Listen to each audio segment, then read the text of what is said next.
Bonjour à tous et merci de votre accueil.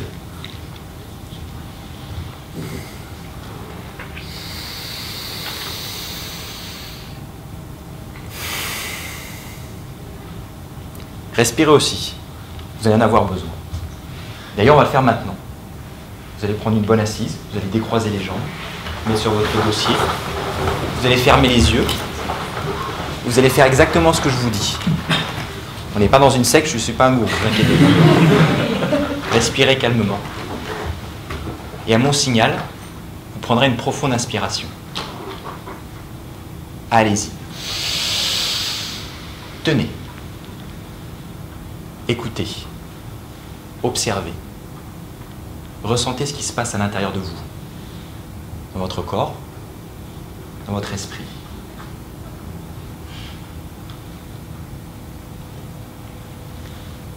Et maintenant, relâchez. On était pas mal là. Est-ce que vous avez pu ressentir c'était plutôt quelque chose d'agréable, une certaine plénitude, un confort, une maîtrise? Moi, ce que je ressens au fond de l'eau, c'est des sensations décuplées, fois 100, fois 1000. Je suis champion du monde de plonge en apnée dans la discipline du poids constant sans palme. Waouh, ça jette, hein? Mais on ne comprend pas bien ce que ça veut dire en fait. Heureusement, vous avez pu voir sur la vidéo que je suis censé m'immerger le long d'un câble guide sans aucune assistance. Un lest qui pourrait m'entraîner, une paire de palmes, rien du tout.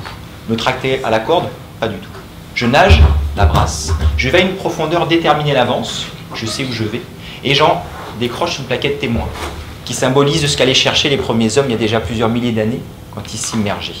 Et puis je remonte toujours par mes propres moyens, je nage, et m'attend en haut une équipe de juges qui est là pour valider ou non ma performance en fonction d'un certain nombre de critères, un protocole bien précis, déjà la profondeur si j'y suis allé, et puis si je maîtrise mon apnée, si je ne tombe pas par exemple en syncope, perte de connaissance. Mon activité est basée sur la maîtrise du souffle pour m'immerger dans un milieu liquide. Je suspends le souffle pour m'introduire, m'infiltrer, m'engouffrer dans un autre monde.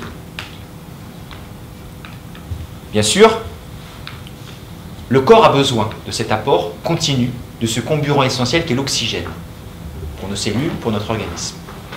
Mais on peut vivre quelques instants comme cela. Parce que d'une part, notre corps a un certain nombre de réserves, certes limitées, mais aussi parce qu'il peut fonctionner selon un processus qui n'utilise pas d'oxygène pendant quelques instants, pendant quelques minutes, c'est le métabolisme anaérobie. On y reviendra tout à l'heure.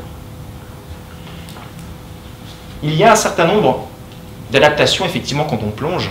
Et lorsque je descends au fond de l'eau, je fusionne un peu avec cet élément. Et c'est comme si l'essence, l'espace et le temps se modifient. J'ouvre une porte sur une autre dimension, mais qui n'est pas simplement extérieure à moi. Bien sûr, l'univers marin, on l'a vu tout à l'heure avec un des précédents intervenants, est riche de millions d'espèces, dont nous ne connaissons qu'à peine 10%. C'est 70% de la surface du globe. Nous sommes issus aussi des océans aux origines de la vie. Mais on parle aussi d'un voyage intérieur dans ma discipline. On va quelque part où il n'y a rien, que du bleu. Mon père me disait quand j'étais petit et que j'embêtais un peu, va voir là-bas si j'y suis, sur le ton de l'humour. J'y suis allé, je ne l'ai pas vu. Moi, je ne sais pas si je m'y suis vu. Mais tout ce que je peux vous dire, c'est que je vais essayer de vous initier un petit peu à ce que je ressens dans l'apnée profonde à travers 4 notions. La première, c'est l'humilité. Regardez bien cette photo, son contraste, ses couleurs, ses formes, sa lumière. La mer est un univers sauvage, puissant, attirant, captivant, mais aussi inquiétant, angoissant, hostile. Je vais à la mer dans un esprit humble et apaisé, respectueux et rempli de simplicité. Je ne vais pas à la mer dans un esprit conquérant, combattant. La mer est toujours plus forte, ne la dompte jamais. Alors cette humilité n'empêche pas la fierté que j'ai de mon parcours, de mes résultats, issus d'un travail de longue haleine, de plusieurs années. Rien n'est inné chez moi. C'est que du travail, autodidacte, je n'ai pas d'entraîneur. Mais lorsque je suis au fond de l'eau, que ça soit en situation d'entraînement, de compétition ou parce que j'aime me balader aussi, je randonne, comme certains le font dans les Alpes. eh ben je n'ai pas cette sensation d'invincibilité, mais plutôt une notion de, comment dire, privilège d'être là où je suis. Et ce côté éphémère, parce que je descends mais je dois remonter, je ne suis pas un poisson, pour respirer, renforce ce sentiment unique. Deuxième notion, l'adaptation. Arrêter sa respiration pour s'immerger dans un milieu hyperbare, à haute pression, entraîne un certain nombre d'adaptations et de modifications physiologiques. Et cela pour tout le monde, même pour vous, dès la première apnée. Et en plus, l'entraînement potentialise ces effets, c'est-à-dire qu'un apnéiste expert va réagir davantage qu'un sujet débutant. Ces adaptations, les voici. La première, la plus connue, c'est une bradycardie, une chute du rythme cardiaque. Le corps se met au ralenti pour fonctionner en économie, et la perception également se met au ralenti. Autre phénomène, une vasoconstriction du système artériel périphérique, dans les membres inférieurs, les membres supérieurs, mais aussi les organes de la digestion qui ne sont pas essentiels à cet instant de survie dans ce milieu extrême, au profit d'une vasodilatation centrale pour le cœur et le cerveau, qui sont les deux organes nobles essentiels à notre survie de ce moment, et qui supportent mal l'hypoxie, le manque d'oxygène. Autre phénomène, des transferts sanguins assez importants, déjà initiés par la vasoconstriction, puisqu'il faut bien chasser cette masse sanguine qui est dans ses membres, dans ses organes. Elle a tendance naturellement à venir dans le compartiment central. Et puis lorsque vous descendez, vous allez aussi dans un milieu hyperbare, je vous l'ai dit tout à l'heure. On augmente 1 bar de pression tous les 10 mètres. Lorsque je suis à 100 mètres de profondeur, j'ai 11 bars de pression supplémentaires sur le corps. Alors je pars avec un certain volume pulmonaire, je suis en surpression. Et puis je descends, cette pression appuie, mon volume diminue, et il se crée un certain vide relatif. Un phénomène d'aspiration, qui pourrait être très néfaste pour nos alvéoles. Alors il se crée un phénomène passif d'afflux sanguin qui va remplir la veine cave, l'aorte, le système artériel pulmonaire, pour combler ce vide et protéger nos alvéoles. Autre adaptation, la contraction de la rate. Cet organe qui est le siège des cellules immunitaires, mais aussi des globules rouges en fin de vie. Et dès la première apnée, vous avez une contraction de cet organe qui va relibérer un certain nombre de globules circulants pour capter davantage d'oxygène et le donner au cœur et au cerveau, je vous l'ai dit tout à l'heure. Parallèlement à cela, l'organisme se met en économie d'oxygène. Il va essayer de tendre à moins en consommer pour le garder, pour le bénéfice du cœur et du cerveau toujours. Autre adaptation corporelle, cette fois-ci. Nous avons une augmentation de la capacité pulmonaire totale. J'ai pour ma part presque 11 litres dans les poumons. Alors qu'un sujet lambda, sédentaire, aurait entre 4 et 5 litres. Je suis habitué aussi à supporter des taux d'oxygène très bas dans mon corps et des taux de dioxyde de carbone très très importants, dus aux échanges gazeux pendant l'apnée. Et puis bien sûr, je ne prends pas de PO, mais l'apnée renforce le taux d'hématocrite et le taux d'hémoglobine. C'est aussi une adaptation sanguine à cette activité pour pouvoir, comme je vous l'ai dit tout à l'heure, irriguer et approvisionner ces deux organes essentiels à notre survie. Et puis vous avez également une adaptation thoracique. Les immersions répétées entraînent des compressions de la cage thoracique, plus des étirements spécifiques à sec, font que nous sommes adaptés à nous immerger de manière très profonde. Ainsi, lorsque nous nous immergeons, nous sommes en fait adaptés, façonnés à l'environnement liquide. Nous devenons un peu des mammifères marins ou presque des mériens. C'est une notion qu'avait développée Jacques Rougerie, un célèbre architecte et océanographe, qui parlait en fait du peuple humain qui serait capable de s'approprier, non pas de dompter, mais d'évoluer en totale harmonie avec un autre monde, le milieu liquide, qui deviendrait un autre espace vital. Autre notion, le détachement. Si on résume de manière assez brute mon activité, le poids constant sans palme, c'est de manière très terre à terre. Je m'immerge dans un milieu liquide, qui n'est pas le mien, sans assistance, même pas une paire de palmes. Il fait plus froid, plus sombre, il y a une vision hypermétrope, c'est-à-dire que je dois avoir un masque pour voir quelque chose, mais comme il n'y a rien, je n'en mets pas.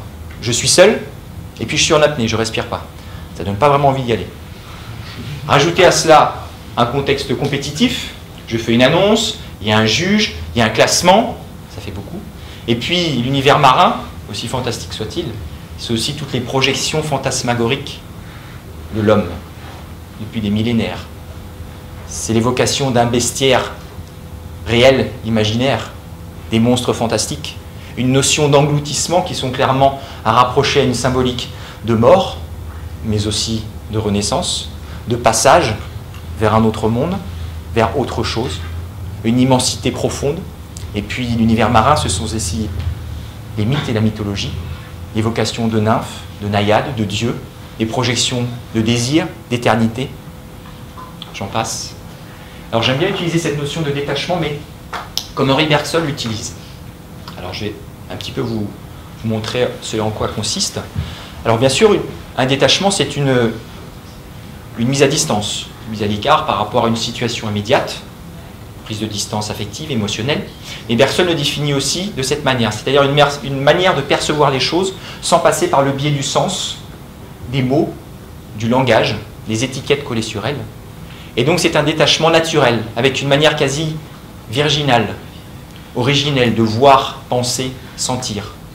Et donc ici, de ressentir au plus profond de soi, sans forcément passer par la quantification du langage. Dernière notion, le partage.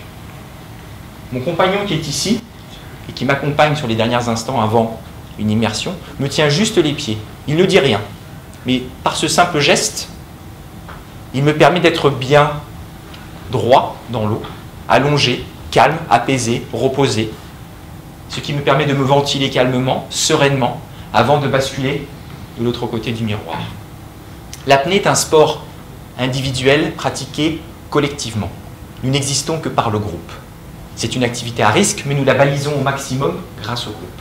Nous descendons le long d'un câble, nous sommes longés à celui-ci, nous allons à une profondeur déterminée à l'avance, et puis ce câble est relié à un contrepoids qui est géré par une personne en surface qui pourrait être capable de nous remonter de manière très rapide. Il y a un sondeur qui nous suit en temps réel, qui nous dit si vous êtes en train de descendre, de remonter, si vous êtes en phase de statique. Et puis, on l'a vu tout à l'heure, il y a aussi les apnéistes de sécurité, qui sont là pour vous accompagner jusqu'à parfois 40 mètres de profondeur, sur vos derniers instants lors de votre remontée, puisque c'est là qu'arrivent éventuellement des pertes de connaissances. Dans les compétitions internationales, ce sont de véritables athlètes entraînés, des équipes formées pour ça. Nous, à l'entraînement, on n'a pas toutes ces personnes à disposition. On a, malgré tout, ce matériel, mais nous jouons tour à tour les différents rôles. Celui d'acteur principal, et puis celui d'ange gardien, qui va permettre à l'acteur de s'exprimer. Les apnéistes ne sont pas des illuminés suicidaires qui plongent seuls dans leur coin. Nous n'existons que grâce et par un groupe avec lequel nous partageons nos valeurs. J'espère vous avoir initié, interpellé sur ce qu'est l'apnée profonde. L'apnée profonde, certes en termes de performance, mais l'apnée est ouverte à tous. Je vous invite à vous immerger dans l'eau. Ça a un effet bénéfique sur le corps énorme, ça libère les tensions, ça apaise, ça permet de se recentrer sur soi, de s'écouter dans un monde où aujourd'hui tout le monde court. Et puis, si vous avez l'occasion de le faire dans le Grand Bleu, c'est encore mieux, l'univers est fantastique, et ça vous permettra peut-être vous aussi d'ouvrir une porte sur une autre dimension. Merci de votre attention.